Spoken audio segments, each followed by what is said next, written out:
a ver si les puedo subir las OVAs de los grupos pasados. Voy a ver si se los subo hoy o mañana. Pero bien, vamos. Vamos a empezar. Ayer estuvimos hablando de procesos. No hablamos de subprocesos, únicamente hablamos de procesos y en una que otra oración yo mencioné el concepto de hilos. Hilos es subprocesos, ¿sí? Divido el proceso en unidades más pequeñas, esos son los hilos. También hablamos de la importancia o la analogía, o mejor dicho, la relación que estábamos haciendo nosotros del contenido de taller de hardware con el de esta clase. Entonces, ya vimos lo que vamos a explorar del procesador. De la memoria vamos a hablar de espacio de direcciones y administración de memoria y de archivos. En el Task Manager, si usted está utilizando el sistema operativo Microsoft Windows, usted va a ver el porcentaje de uso del CPU que los procesos están consumiendo. Y aquí puede ver los procesos y aquí puede ver los servicios, ¿ok? Más adelante vamos a ahondar en esos conceptos, pero también usted puede ver cómo se está administrando su memoria RAM. Cuánta de esa memoria está en uso, cuánta de esa memoria está libre. Y acordémonos que los programas se leen de la unidad de almacenamiento, ya sea disco duro o unidad de estado sólido, se cargan en la memoria principal. Y acuérdense que si tienen la tecnología Optane, pues tienen un Intel Optane, que es la caché de la memoria RAM. Y luego eso va para el procesador, que lee de memoria los procesos, los decodifica, los ejecuta y está en este ir y venir. Sí, ya lo repetí, lo he dicho 20, 50, 60 veces, lo seguiré diciendo. Eso es lo que nosotros tenemos que comprender. El espacio de direcciones, hay una relación que mantiene el sistema operativo con las instrucciones de los programas y el uso de la memoria principal. La memoria RAM es limitada. Si ustedes recordarán, no tiene sentido tener un almacenamiento de 100 gigas y una memoria RAM de 100 gigas. O sea, no hace sentido en absoluto eso. La memoria RAM tiene que ser grande para que me quepan las tramas de los programas, máxime con la demanda que tenemos ahora, pero tampoco es que tengo que abusar y voy a tener eso, que no voy a poder recorrerla y voy a perder tiempo. Tenemos que optimizar. Hay una relación entre los procesos que van a estarse cargando en RAM y los procesos que van a estar en memoria virtual. Y obviamente los programas que no necesite no los voy a cargar. El mecanismo de protección que previene que un programa interfiera con otro se encuentra en el hardware.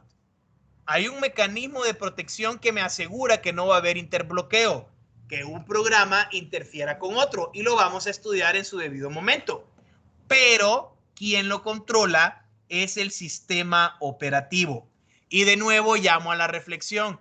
Nosotros somos los que pensamos. La computadora no piensa. Y la computadora tiene que tomar, sin pensar, sin poder pensar, decisiones. Y son decisiones, son miles, cientos de decisiones por milésimas de segundo. Para que nuestra experiencia de usuario evite que lancemos nuestro móvil contra la pared, que lo lancemos al prójimo, que golpeemos el monitor y ese tipo de cosas. Las máquinas antiguas solo podían ejecutar un programa a la vez. Vamos, ayer les dije, los procesadores solo tenían un núcleo. Había que esperar a que finalizara ese programa que se estaba ejecutando para continuar con el siguiente. Por lo que cada programa monopolizaba la memoria. Claro, como el procesador solo podía hacer algo, yo cargaba en memoria y ese programa monopolizaba. Acuérdense cuando vimos las generaciones de las computadoras. El multiprocesamiento comenzó con la división de la memoria RAM y queríamos dividir el procesamiento. La división de la memoria RAM me permitía tener cargado varios programas, pero eso fue hasta después. En un inicio yo cargaba Fortran y, perdón, es que están cocinando y vieran qué rico huele, lo lamento, me distrajen. Ok, yo cargaba Fortran y lo único que podía hacer era ejecutar Fortran. No podía hacer más. Entonces, se monopolizaba. El procesador solamente iba a hacer lo de ese programa. ¿Ok? Ahora los sistemas operativos permiten colocar varios programas en memoria. particiono la memoria y a un programa le doy una, a un programa le doy otro programa le doy otro. Y como tengo varios núcleos, ¿sí? Como tengo varios núcleos, pues hombre, magnífico. Entonces, esos programas ya lo hago de manera más eficiente. Paréntesis, me parece que ayer, no me acuerdo si de la gente de Genteva o de Sataka o no me acuerdo quién es, salió una noticia. El encabezado, claro, era clickbait, todos conocemos esto, pero era así como Intel saca pecho. Hicieron un recuento de los, no me acuerdo si eran errores, no, fallos de seguridad. Y mientras los procesadores AMD salieron con 31, los Intel salieron con 16. Entonces hay, una gran noticia de que ahora, que con todo esto de los núcleos y todo lo que va, pues va. O sea, ahora tenemos que cuidar más porque sí tenemos ese paralelismo. Por lo general, cada proceso posee un cierto conjunto de direcciones que puede utilizar. O sea, ustedes van a crear su programa magnífico de Hola Mundo en Python, van a crear un Hola Mundo y eso se carga en RAM. Y le dice, usted va a estar desde el byte 0 hasta el byte 16. Si es un programa o desde el byte 0 hasta el megabyte 16. Y en memoria física, o sea, físicamente en memoria RAM, se le aparta ese espacio. O le va a decir, usted va a estar desde el mega 101 hasta el mega 115. Y en ese mega, en esa porción de mega de RAM, va a estar cargado eso, ¿ok? Generalmente el tamaño de las direcciones siempre es menor que el tamaño de la memoria principal. Obviamente, si la memoria principal es de 2 gigas, no voy a hacer espacios de direcciones de 4 gigas, o sea, no caben 4 en 2. ¿Existe la memoria virtual? Yo no lo niego, pero no es la intención, eso no es óptimo y todos sabemos por qué. No debemos olvidar que el sistema operativo también ejecuta programas propios que también hacen uso de la memoria RAM. Si la máquina es de 32 bits, tamaño de palabra, acuérdense, tiene un espacio de direcciones de 4.294.967.296. Son 232 bytes. En caso de ser de 64, no me hagan leer esa cifra. No la voy a leer, léanla, véanla. ¿Qué pasa si un proceso tiene más espacio de direcciones que la memoria principal? Ya lo sabemos, memoria virtual. Entonces, del procesador, ¿cómo el procesador ejecuta los procesos? ¿Cómo el procesador evita el interbloqueo de procesos? ¿Cómo el procesador divide ese proceso en sus núcleos y cómo ese proceso se divide en hilos? Esos procesos están ligados a memoria principal y a memoria virtual. Acuérdense, memoria principal y memoria RAM. Entonces, vamos a manejar espacios de direcciones. Así como un proceso no puede bloquear a otro en el procesador, un proceso no puede escribir en las variables o en el espacio de memoria de otro proceso en la memoria RAM ni en la memoria virtual. Entonces, vamos a ver del procesador la gestión de los procesos y vamos a ver de la memoria la gestión de los procesos visto desde los espacios de direcciones, los marcos de página, la paginación. Hay algoritmos para la paginación, hay algoritmos para el control del espacio de direcciones, hay algoritmos para el control de los procesos. De hecho, su primera tarea va de esto, ¿no? Finalmente, tenemos que ver la parte de los archivos. Los archivos, o sea, ese conjunto de códigos binarios almacenados en algún mecanismo tecnológico, ya sea magnetizando una superficie, grabando en transistores, o sea, estoy grabando ese código binario en porciones de memoria que no es volátil en el tiempo y que voy a tener que recuperar. Lo interesante es que dependiendo del sistema operativo, cómo manipula esos archivos. Acá tenemos una estructura de árbol de Microsoft Windows y aquí tenemos una estructura de archivos, también es árbol, un árbol de directorios de un sistema operativo basado en el estándar POSIX. Ya anteriormente mencionamos que los sistemas operativos abstraen elementos muy técnicos de los componentes para presentar un modelo limpio y agradable a programadores y usuarios. La gestión de archivos es uno de esos casos. Crear, eliminar, leer, escribir en archivos son funciones que el sistema operativo presenta de forma amigable. Y es que antes de leer un archivo es necesario ubicarlo físicamente en el disco para poder recuperar la información que hay en él. Ya sea que lo voy a editar, que voy a agregar al final, que lo voy a borrar. Y todas esas ocurren término importante, en llamadas al sistema. Hasta este punto, yo necesito que ustedes tengan claro de su curso de lenguajes de programación 1, de metodología de la programación, de taller de hardware y de introducción, qué son funciones, qué son procedimientos, qué son algoritmos, ¿ok? ¿Qué son estructuras de datos? Y no estoy hablando solo del struct o del tipo abstracto de datos, sino que estoy hablando de pilas, de colas, de listas enlazadas, de árboles y de grafos. ¿Por qué? Porque son las cosas que vamos a tocar acá. Si alguien tiene alguna debilidad con ello, pues me lo hace saber, porque en esta clase sí podemos tomarnos el tiempo de explicar eso. O sea, no es como otras clases que uno no puede explicar mucho porque se le acaba el tiempo, pero aquí sí podemos. Y nosotros créanme que vamos súper bien. Para poder dar un orden a los archivos, la mayoría de los sistemas manejan un concepto llamado directorio, como una forma de agrupar, permítanme,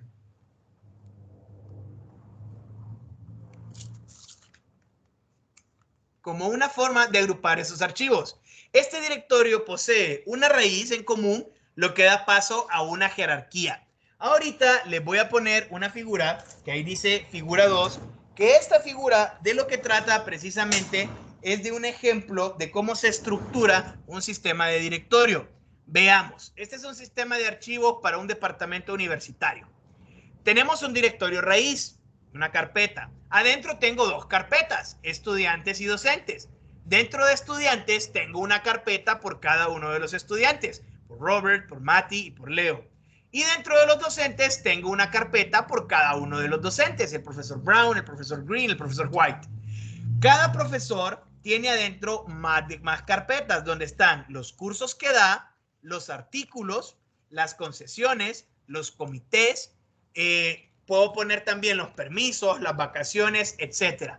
Yo, por ejemplo, les estoy dando a ustedes tres clases. Bueno, a ustedes solo les estoy impartiendo una. Yo imparto 3 clases, estoy sirviendo 3 clases de momento. Entonces, tengo una carpeta para cada una de ellas. Son estructuras, algo que nosotros ya estamos acostumbrados, los directorios. Ya es nativo en nosotros, pero es necesario que les demos la relevancia que merecen. Las jerarquías de procesos y los directorios están organizados en estructuras de datos llamadas árboles. No estoy metiéndome si es un árbol binario, si es un árbol ABL, no, o sea, son árboles. Sin embargo, los árboles de procesos rara vez tienen más de 3 niveles y no duran más de unos minutos.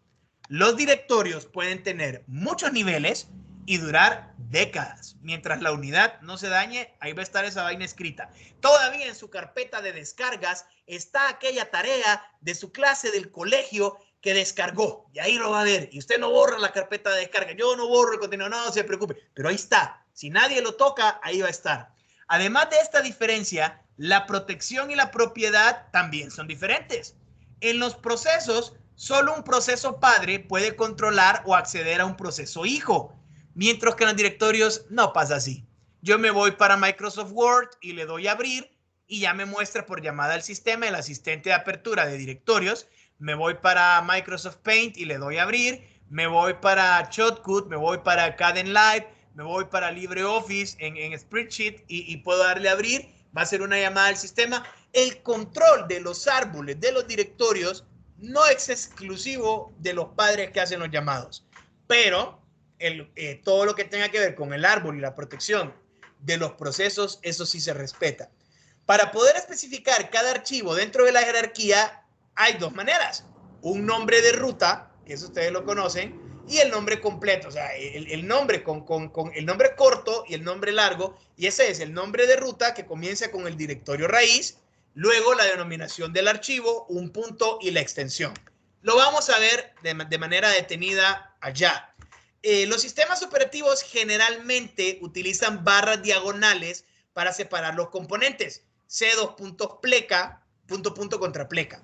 O sea, tengo plecas generalmente por estándar. Eso se hace por estándar. Dependiendo del sistema operativo, cómo se va a implementar esta nomenclatura.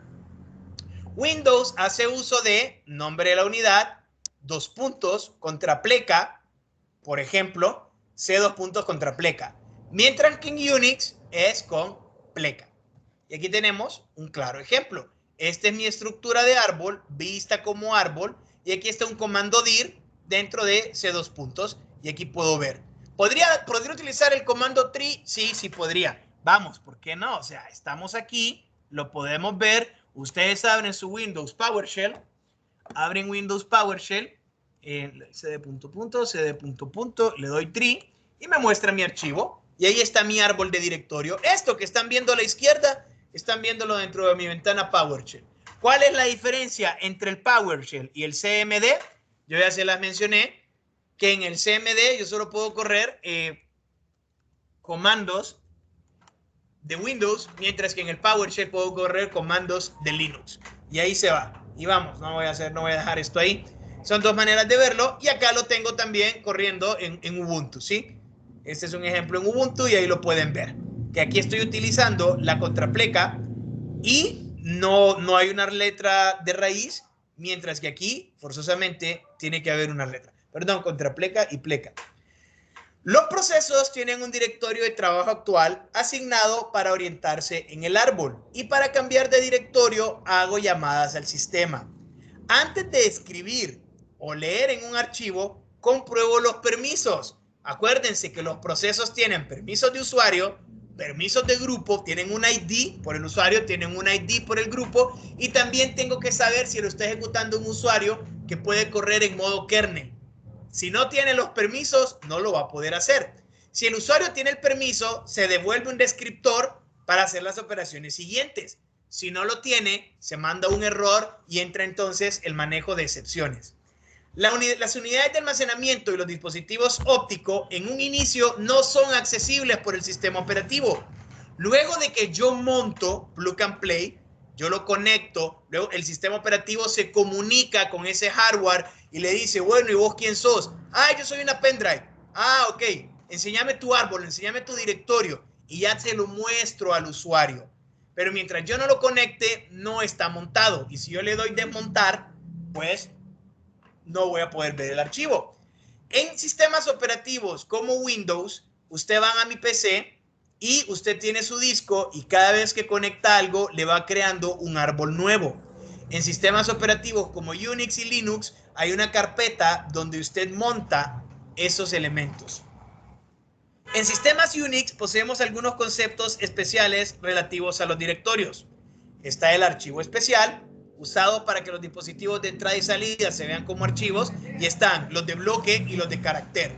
Los de bloque, que me permite tratar estos archivos como árboles y directorios, como si fueran discos, y los de carácter, que me dice, ok, es un dispositivo, y cuando usted le dé doble clic va a poder ver las propiedades, va a poder cargar una aplicación o lo que sea, como por ejemplo las impresoras, los escáneres.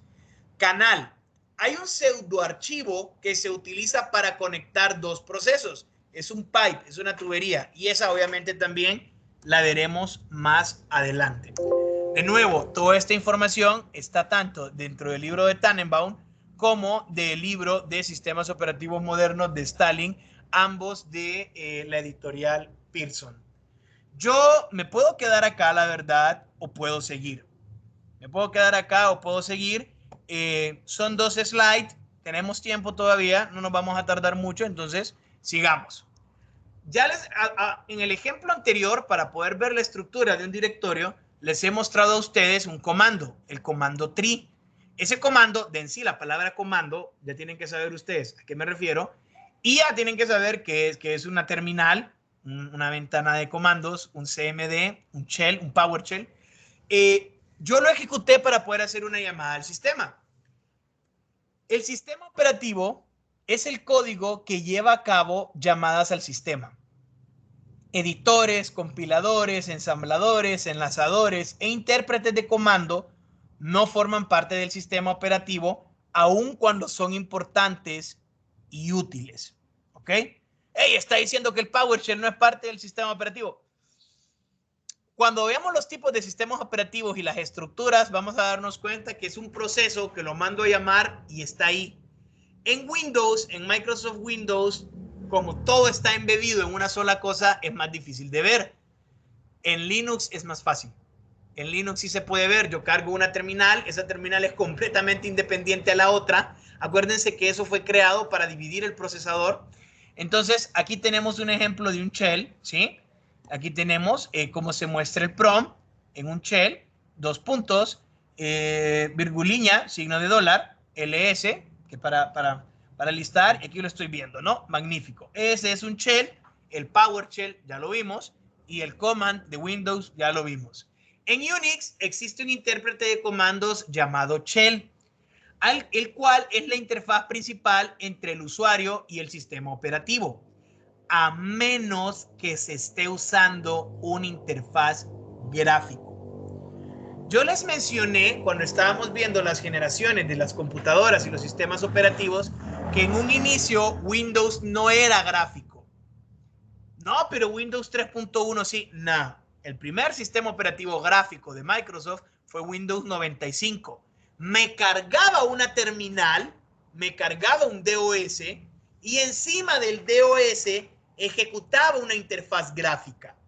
Es como los amantes aquí, los manitas de Linux, que tienen Arch Linux o que instalan Debian y dicen, pues, ¿qué le voy a poner? ¿Le voy a poner KDE o qué le voy a poner? Y tenemos muchos escritorios. Entonces comienza, me sale la ventana prompt, ni siquiera me sale una ventana de login, no me arranca en interfaz gráfico. Y digo, ahora sí, StartX, cárgueme tal cosa, y ya me carga el entorno gráfico y yo elijo qué entorno gráfico. Pido un nuevo shell, pido un nuevo interfaz, que son cosas completamente apartes. ¿Sí? Les digo, no es tan transparente de ver por la manera en que nosotros utilizamos nuestros dispositivos, pero cuando ustedes ya se ponen a instalar desde cero, a estar viendo, a estar probando, lo ven. Cuando cualquier usuario inicia sesión, se inicia un shell. El mismo tiene la terminal como entrada y salida estándar. Terminal,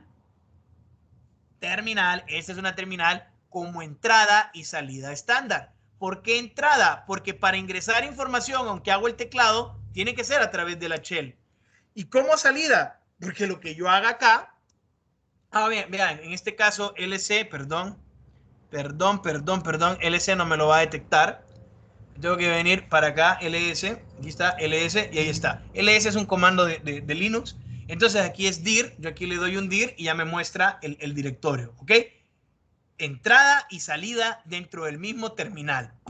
El indicador de comandos o prompt, que es el que me dice a dónde yo puedo empezar a escribir, es quien indica dónde y cuándo el usuario puede comenzar a escribir un comando. ¿Dónde? Porque el prompt tiene la forma, ¿no? Y cuándo, porque parpadea la línea o el rectángulo que me denota que yo puedo empezar a escribir. Cada vez que se ingresa un comando, el shell crea un proceso hijo. El shell espera a que el hijo termine su operación antes de pedir otro comando. Yo le doy, por ejemplo, acá, vamos a dar un ping a google.com. Yo no puedo escribir otro comando. Vean, no puedo escribir hasta que termine la ejecución del comando anterior. Eso es a lo que se refiere. Algunos comandos que la mayoría de nosotros conocemos: cd, ls, mkdir, rmdir, md, rm, cat, clear, cp, df, du, kill, man, su, exit. ¿Ok? En Windows, pues ya vemos, tenemos el cmd y tenemos el PowerShell. El cmd, comandos exclusivamente del API de Windows, y el PowerShell ya me permite el núcleo de Linux, el kernel que está metido dentro de las nuevas versiones de Microsoft Windows. Windows cuenta con el Windows, y aquí pongo Windows 10, pero en realidad el Windows 11 también, ¿eh? Incluyen ese PowerShell y también pueden poner un PowerShell en modo superusuario o un PowerShell en usuario normal. Ambos tienen la misma funcionalidad y permiten la ejecución de comandos. E incluso ustedes pueden ver que se respeta que no pueden escribir un comando mientras no se haya terminado el otro. Yo sí puedo abrir varias terminales y en varias terminales puedo escribir diferentes comandos. Eso no es problema. Comandos de Windows: cls, dir, exit, help, cd, deal3. Son comandos de Windows. Copy, robocopy, move, rename, format, md, free, type. Y esos los vamos a ir viendo. Ok, creo yo, si mal no recuerdo, que con esto terminaríamos la introducción de la clase. Me faltó ver sobre dispositivos, periféricos, sí, pero lo voy a mencionar. Ya, yo creo que con esto ya al fin podemos comenzar de verdad el contenido de la clase como tal, podemos empezarnos a enfocar en los procesos, las llamadas de procesos, comunicación entre procesos, interbloqueo y terminar con procesos para darle paso a memoria. Se los dije, esto es bastante teórico. Voy a dejar de grabar esto. Esto es bastante